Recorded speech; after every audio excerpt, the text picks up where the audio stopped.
To this now, the sentencing of 7 Chinese nationals found guilty on 158 out of 160 charges related to kidnapping and forced labor involving 91 Malawian nationals is set down for today, and this happens at the High Court in Johannesburg.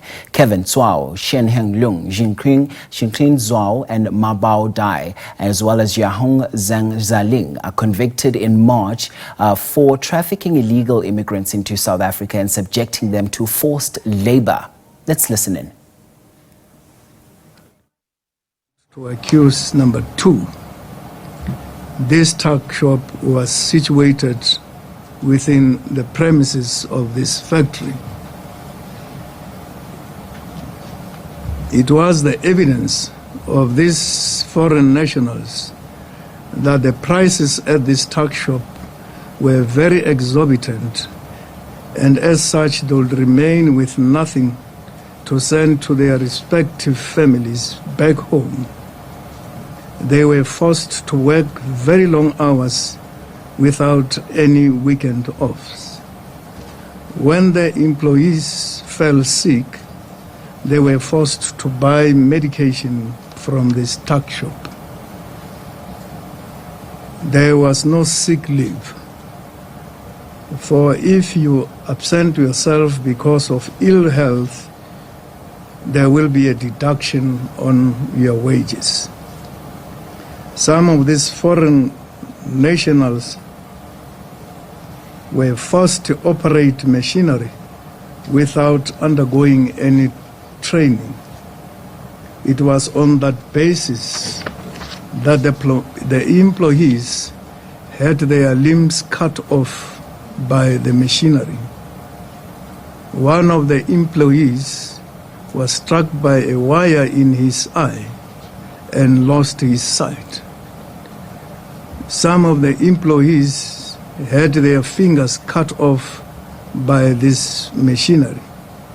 When they protested about the ill treatment from the employers, accused number 1 would threaten them with his firearm.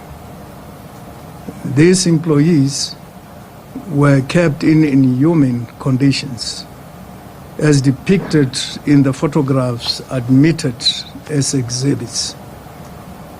It was therefore correctly argued by Advocate Dube on behalf of the state that the court must view and understand human trafficking as a criminal process rather than a criminal action, as the elements of mobilization and the act itself, the means used, and the exploitation.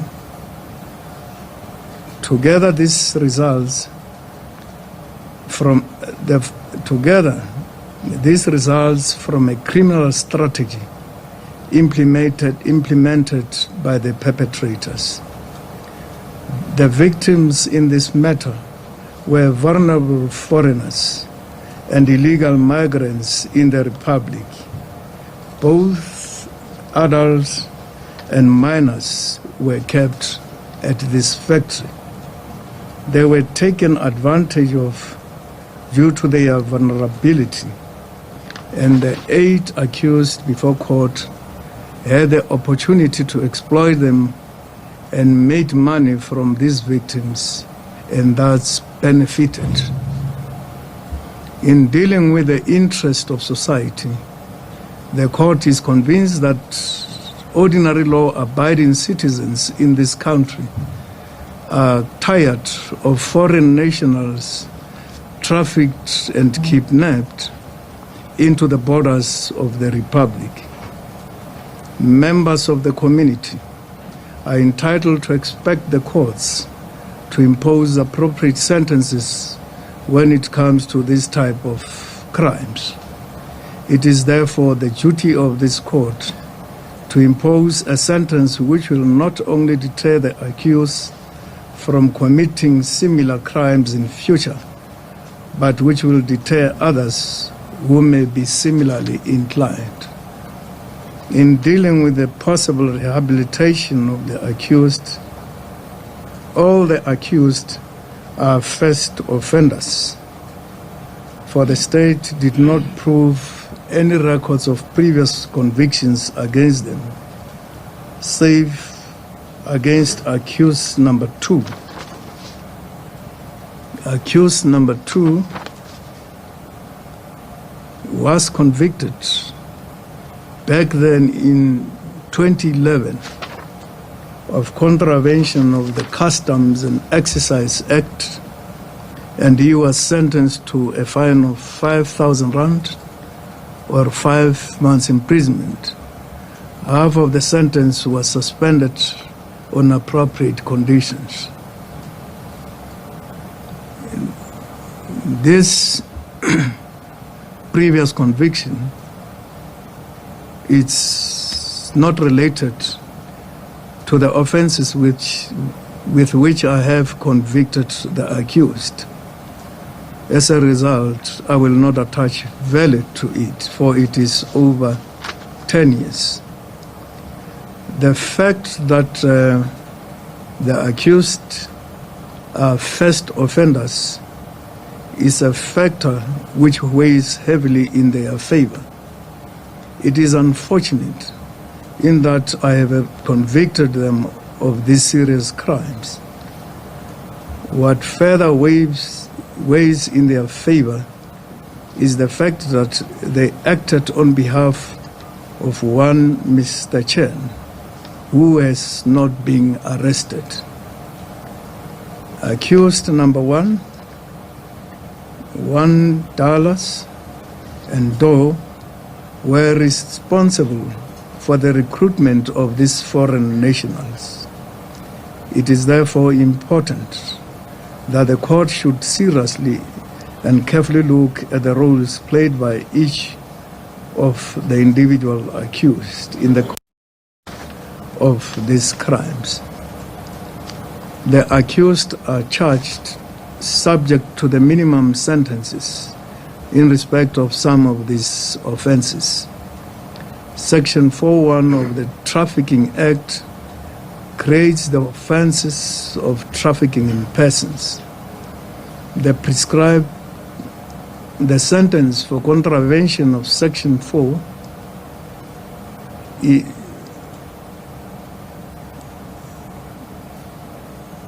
is a minimum fine of 100 million or life imprisonment. Both such fine and imprisonment. I have convicted the accused on 11 counts of human trafficking, although over plus minus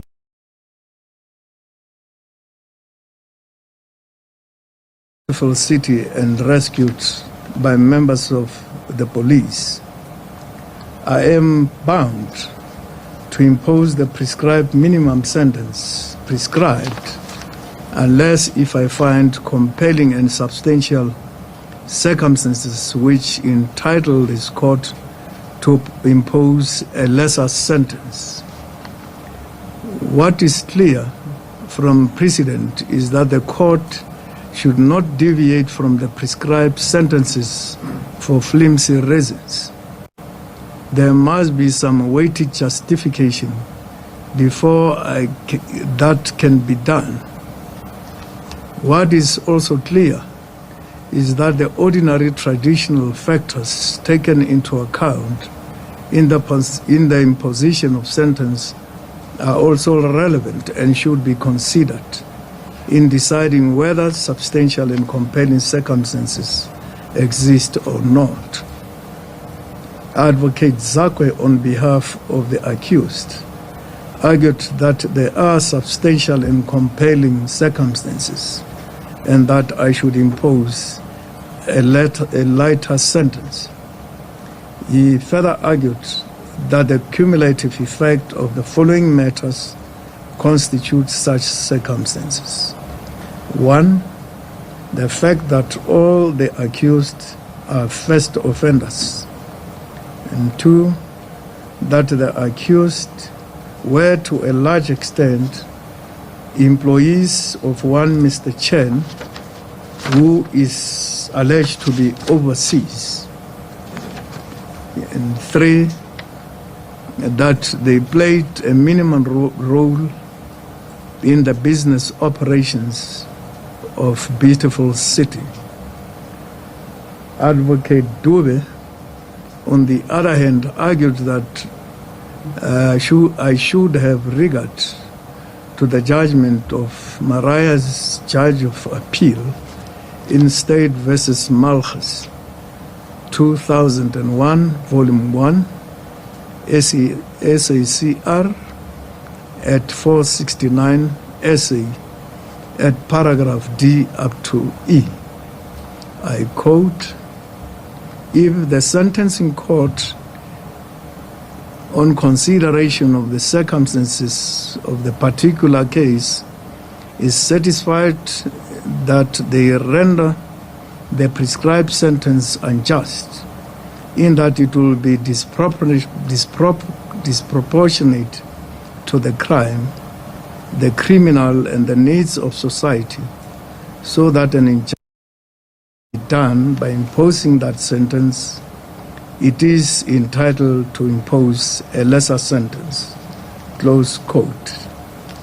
On a balanced consideration of the totality of the evidence, I come to the conclusion that aggravating circumstances in this matter far outweigh any mitigating factors. It is a principle of our law that in serious crimes such as human trafficking, kidnapping, contravention of the labor laws, and contravention of the Immigration Act, the elements of deterrence and retribution come to the fore, and that the personal circumstances of the accused play a relatively smaller role. This principle was reaffirmed in the case of State versus Swart, 2004, Volume 2, SCA, at page 370. On a balance of consideration of the facts and circumstances, I come to the conclusion that the only realistic form of punishment in this instance will be a direct term of imprisonment.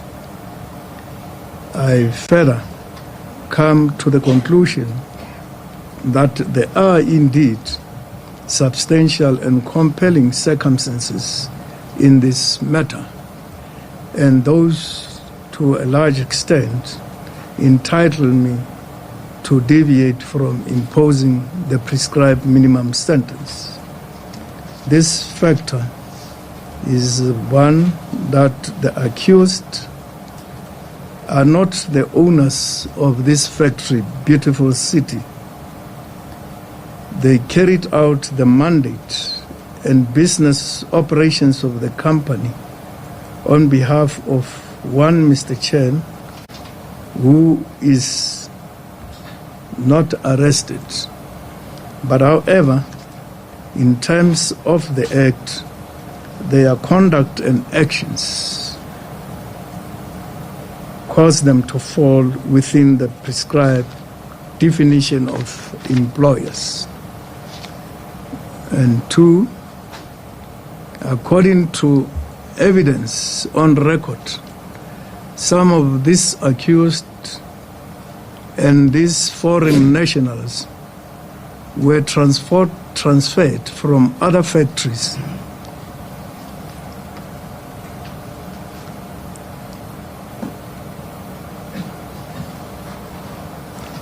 but however they were harbored and kept in the secured premises at beautiful city. These factories, according to evidence on record, merged in the formation of beautiful city.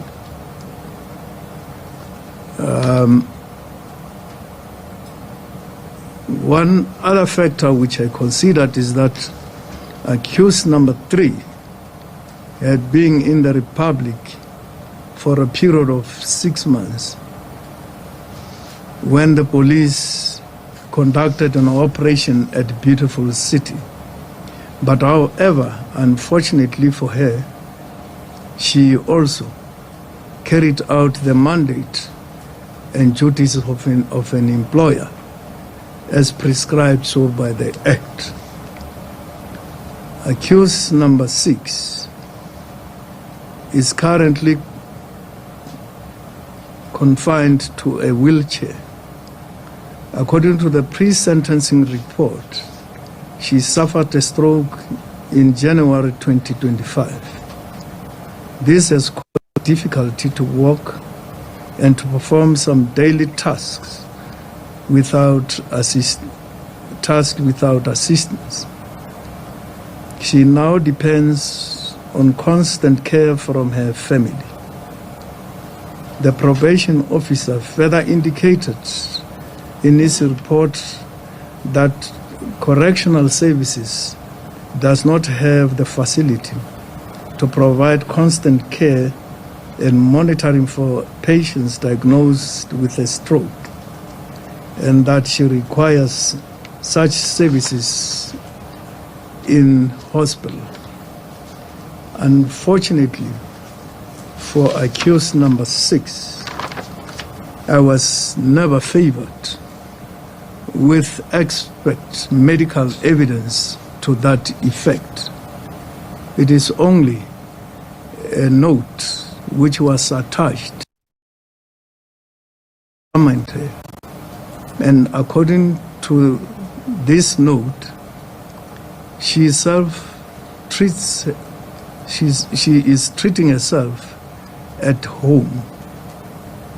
It becomes difficult for this court to consider or determine the extent to which this stroke might have affected her.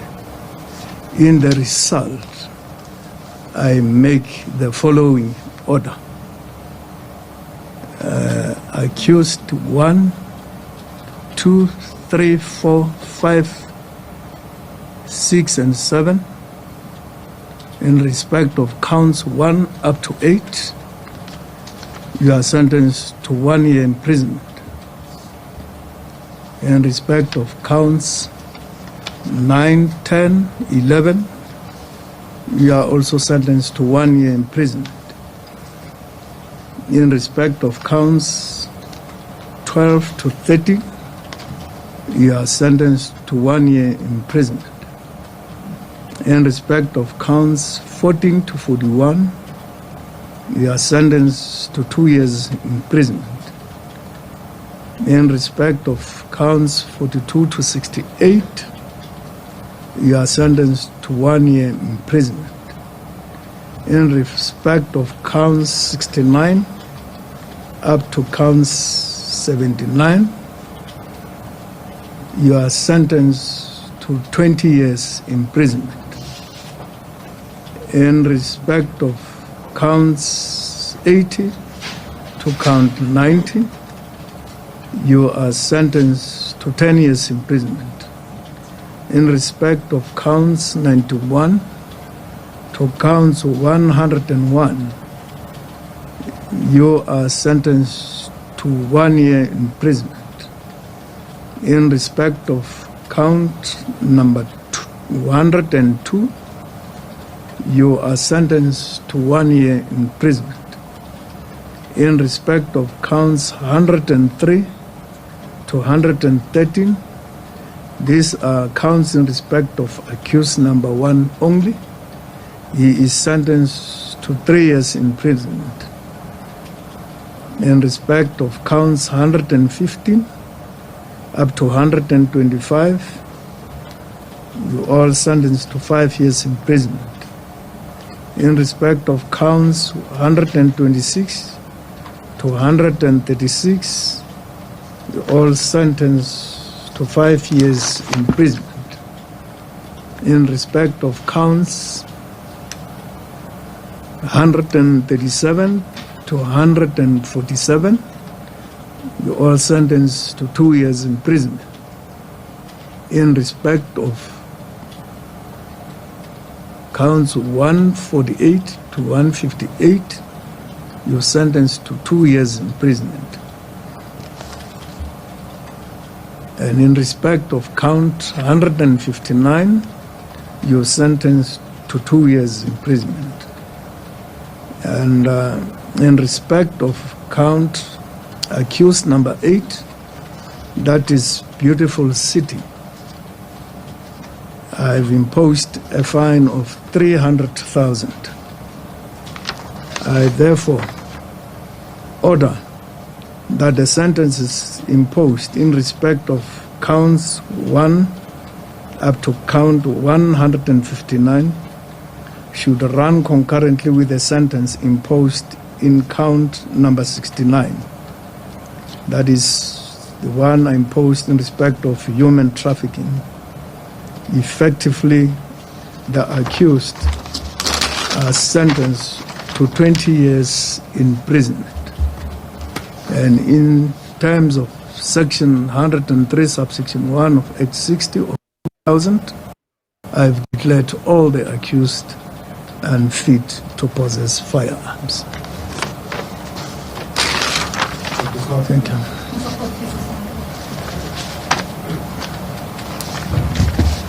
You will interpret.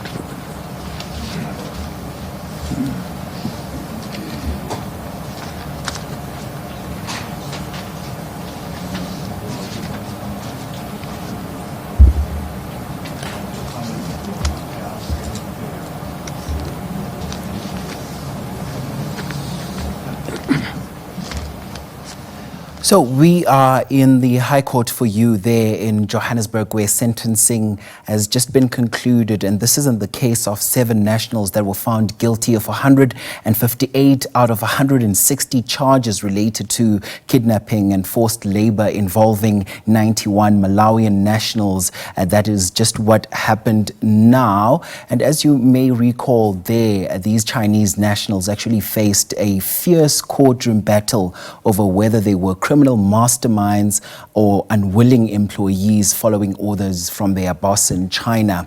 Now, we also heard how the court heard opposing arguments during sentencing proceedings. I think this was on last Friday, if I'm not mistaken. The defense portrayed the accused as low-level workers to mitigate the potential of life sentence that they face. And the state also insisted that they were essential cogs that enabled a trafficking operation exploiting 91 Malawian nationals, which included children. Looks like they get there the maximum sentence. We park it here for now, as we also continue to keep a very close eye on the developing stories for this hour. One of those comes out of Westbury, where we're monitoring that protest, which we were told turned violent a bit earlier on. We've got our reporters on that story for you. We saw how strewn rocks were all over the streets, blockading roads for motorists there. As we also heard a bit earlier on how operations at the Rahima Musa Mother and Child Hospital have grinded to a halt because of this protest there. We continue to keep an eye on that for you, but also the Global Government Space Seminar here in Gauteng is unfolding, and we are hoping to touch base with that a bit later on when we return. As you might be aware, the Gauteng province is actually hosting the Global Government Space Seminar, and this is in Sandton. They're hoping to bring some solutions to some of the problems that the provinces face. Those are some of the stories we're monitoring for you this hour, and it's all these and more when we return. You're watching The Agenda.